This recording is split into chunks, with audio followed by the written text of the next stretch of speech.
Sway is a collection of 3 different stories, love stories shot across Bangkok, Los Angeles, and Paris. And it involves,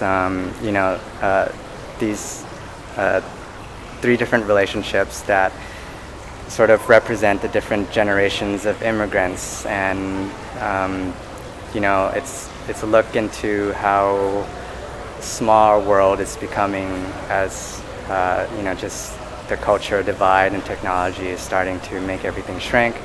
But then at the same time, all the complications and that still exists with relationships and communications that still lingers from that. I've only really went to one festival before this one, which was the Tribeca Film Festival, and for that one it was just the all-access program. So it was kind of a weird situation because I didn't have a film, but I was invited to the festival to be part of the learning process. I had another short film that went to Palm Springs, but I actually didn't attend that one because I was shooting the current film that's in Toronto. So in a weird way, this kind of feels like the very first film festival that I've ever been to, ever. Because I actually have something here that people can watch and give their thoughts on it. It feels a little bit like going from like 0 to 90, just because it is Toronto, and it has a good reputation, obviously, as one of the biggest festivals in the world. I'm a really huge fan of this NPR show, This American Life.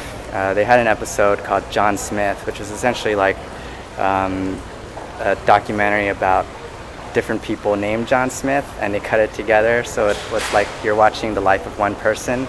So there was that. I'm a huge fan of Haruki Murakami's writing, Norwegian Wood, Wine and Bird Chronicles. I like Junot Diaz, who wrote Brief Wondrous Life of Oscar Wilde, Wong Kar-wai, Ang Lee, so all those guys. And this film kind of came about, just me wanting to do something along those veins. I wasn't really sure what I wanted to do yet. I just knew I wanted to do a short that was filmed in Bangkok.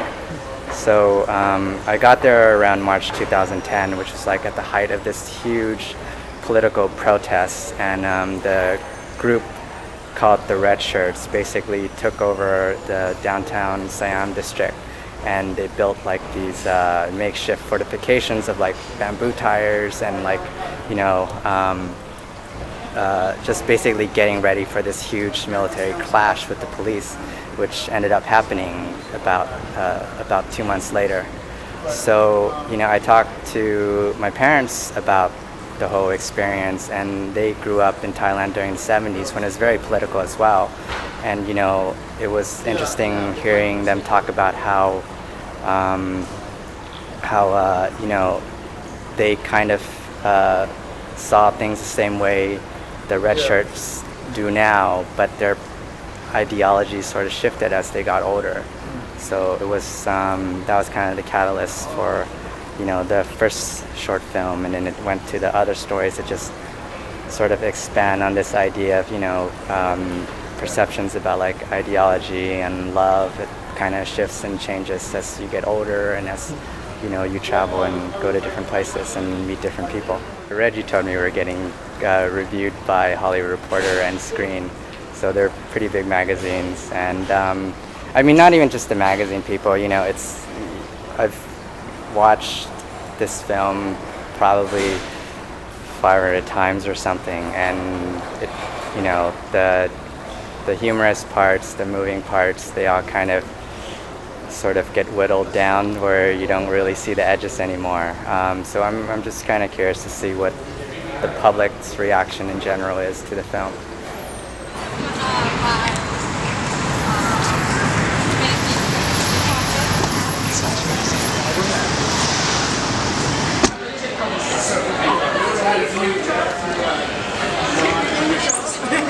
I'm at the Scotiabank Theatre with cinematographers Lynn Moncrief and Vasco Nunes, and we're about 15 minutes away from the premiere of the film. So this is going to be the first time anybody who isn't related to me sees the film. Yeah, we're very excited. I think I'm more content for Rooth to have an audience to show the film to, since he's worked so hard at it. Lynn's never nervous. I'm less nervous. He has nerves of steel. That's why I always hire him. I'm just excited that it actually gets to an audience. Yeah. And to be in Toronto. So. Yeah, so can't wait to see what happens. All right, swing, let's rock.